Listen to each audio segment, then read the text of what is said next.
प्रणाम आचार्य। सम्राट, क्या मगध विजय के पहले तुम्हारी सेना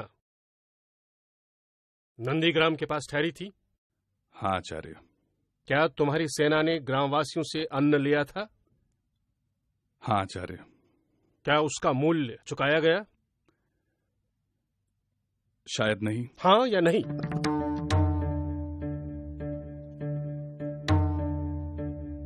नहीं आचार्य। क्या समझकर तुमने वो अन्न ग्रहण किया? दान या दक्षिणा? मैं समझा नहीं आचार्य। शारंगराव, सम्राट को दान और दक्षिणा का अर्थ समझाओ। सम्राट, दान वह मूल्य है जो सामाजिक कर्तव्य के रूप में दिया जाता है, और दक्षिणा वह मूल्य है जो किसी सेवा के बदले में दी जाती है। तुमने क्या लिया? दान या दक्षिणा? क्षमा आचार्य, मैं उस अन्न का मूल्य चुका दूंगा। ध्यान रहे चंद्रगुप्त, हर वस्तु का मूल्य है, हर सेवा का मूल्य है, और जिसका भी मूल्य है वो अर्थ है, और धर्म और काम अर्थ पर ही निर्भर है। इसलिए अर्थ व्यवहार धर्मपूर्वक हो।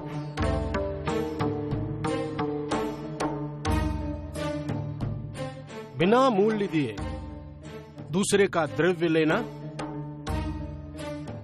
दूसरे के द्रव्य का अपहरण है, और दूसरे के द्रव्य का अपहरण अपने द्रव्य का नाश है। सम्राट, अन्न और प्रजा ही तुम्हारा धन है, और अन्न का प्रजा से संबंध है। बात समझ में आई? हाँ आचार्य। अब तुम जा सकते हो। यही बात आचार्य मुझसे एकांत में भी कह सकते थे, पर नहीं, मुझे अपमानित करने में उन्हें आनंद आता है। सम्राट, आप आचार्य को गलत समझ रहे हैं। ये तो उनका आपके प्रति स्नेह है। थक गया हूं स्नेह के इस बंधन से मैं। सम्राट की जय हो। समाहर्ता आपसे तुरंत मिलना चाहते हैं। अब इस समय समाहर्ता को क्या काम आ पड़ा? भीतर भेज दो उन्हें। मगध सम्राट की जय हो। सम्राट, बात ही कुछ ऐसी है कि मुझे इस समय यहां आना पड़ा। कहो। सम्राट, श्रेष्ठी सुदत्त और दूसरे कई श्रेष्ठियों को न्यायालय के आदेश पर चुंगी घर के सामने धूप में खड़ा कर दिया गया है। उनका अपराध क्या है? कर चुराने की कोशिश। समाज के प्रतिष्ठित व्यक्तियों को समाज के सामने लज्जित किया जा रहा है, और मुझे इस बात की सूचना तक नहीं। क्या आचार्य को इसकी सूचना है? आचार्य विष्णुगुप्त के आदेश पर ही उन्हें यह दंड दिया गया है। मैं आचार्य से मिलना चाहता हूं इसी समय। जो आज्ञा सम्राट।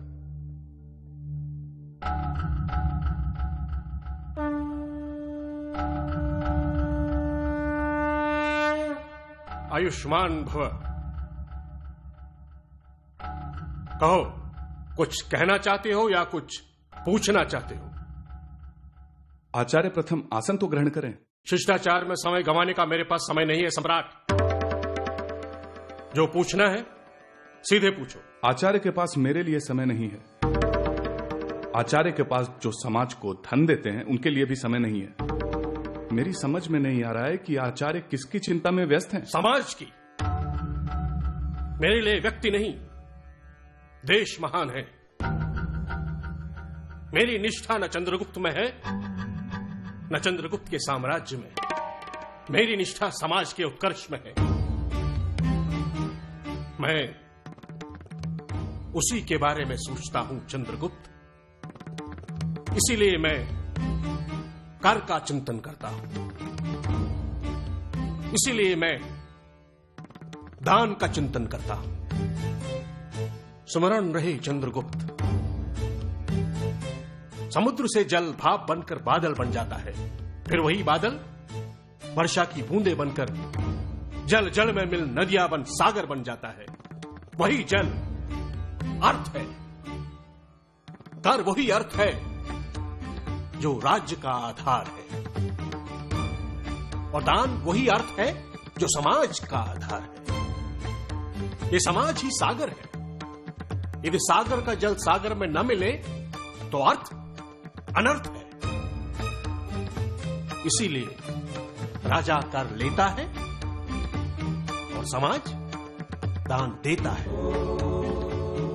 जिस मगध में प्रतिष्ठित श्रेष्ठी कर नहीं चुकाते, ऐसे मगध में एक ऐसा अपरिग्रही ब्राह्मण भी रहता है जो भिक्षा में मिले अन्न को भी सूर्यास्त से पहले बांट देता है ताकि वो किसी की भूख मिटा सके।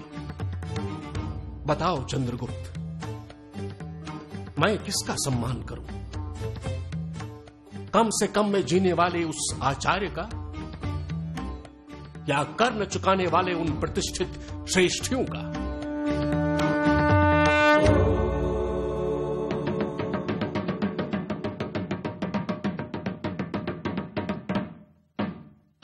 सुनो सुनो सुनो, पाटलिपुत्र की जनता सुनो, मगध साम्राज्य में चारों ओर शांति स्थापित हो चुकी है। महाराज धननंद के पूर्व मंत्री अमात्य राक्षस ने सम्राट चंद्रगुप्त का मंत्री बनना स्वीकार कर लिया है। अक्षय तृतीया के दिन अमात्य राक्षस की उपस्थिति में सम्राट चंद्रगुप्त का राज्याभिषेक होगा। सभी नागरिक इस समारोह के उत्सव में आमंत्रित हैं। सुनो सुनो सुनो।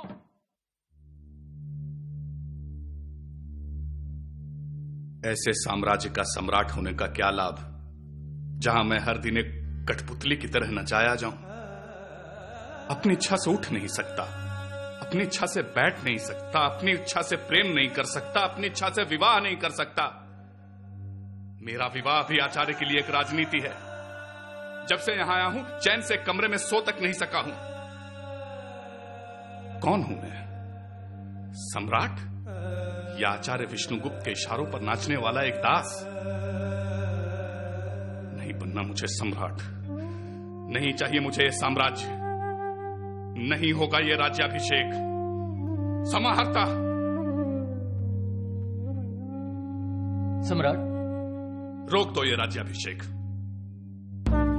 ये क्या सुन रहा हूं मैं चंद्रगुप्त?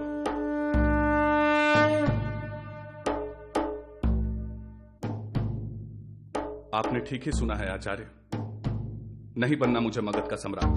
क्यों? जब से यहां आया हूं, अपनी इच्छा से सांस तक नहीं ले सका हूं। आपने मुझे एक महान स्वप्न दिया था, चक्रवर्ती सम्राट का स्वप्न, एक महान साम्राज्य का स्वप्न।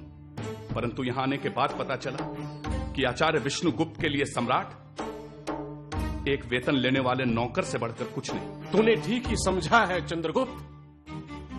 मेरे लिए सम्राट समाज के नौकर से बढ़कर कुछ नहीं। तो रखें अपना साम्राज्य, नहीं बनना मुझे सम्राट, यदि यही सुख है सम्राट होने का। चंद्रगुप्त, तुझे सुखी होना है? क्या सम्राटों को सुखी नहीं होना चाहिए? मूर्ख! जब तक तेरे साम्राज्य में एक भी व्यक्ति भूखा है तो क्या तू सुखी हो पाएगा? सुख शिक्षक और सम्राटों के भाग्य में नहीं होता। भूल गया तू चंद्रगुप्त, मैंने तुझे साम्राज्य देने का वचन दिया था, सुख देने का नहीं। भूल गया तू कि प्रजा के हित में ही राजा का हित है। भूल गया तू कि प्रजा के सुख में ही राजा का सुख है। सुख चाहता है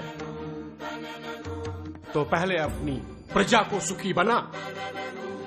तूने साम्राज्य अर्जित किया है, सुख अर्जित करने का मार्ग भी तेरे लिए खुला है। इन्द्रो वृतश्रवाः स्वस्ति नः पूषा विश्ववेदाः स्वस्ति नस्तार्क्ष्यो अरिष्टनेमिः स्वस्ति नो बृहस्पतिर्दधातु। चंद्रगुप्त, ये राष्ट्र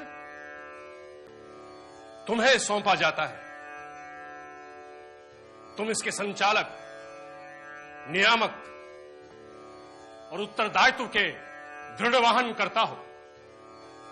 ये राज्य तुम्हें कृषि के कल्याण, संपन्नता और प्रजा के पोषण के लिए दिया जाता है।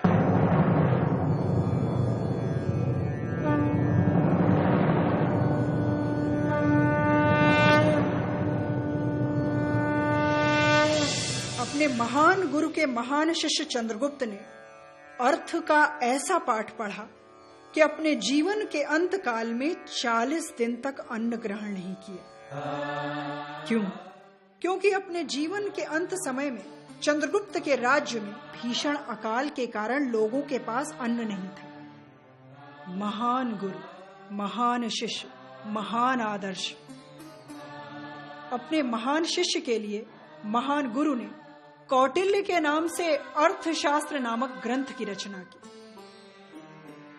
रसिकों, अर्थ और सुख जीवन की आवश्यकताएं हैं, किंतु गलत रास्तों से अर्जित अर्थ अनर्थ है। सही रास्तों से अर्जित अर्थ ही आपको सुख की ओर ले जाता है। इसीलिए 33वां प्रश्नोपनिषद में पहले शुद्ध बुद्धि और बाद में धन की कामना की है। कारण स्पष्ट है, धर्म है तो अर्थ है, अधर्म है तो अनर्थ है।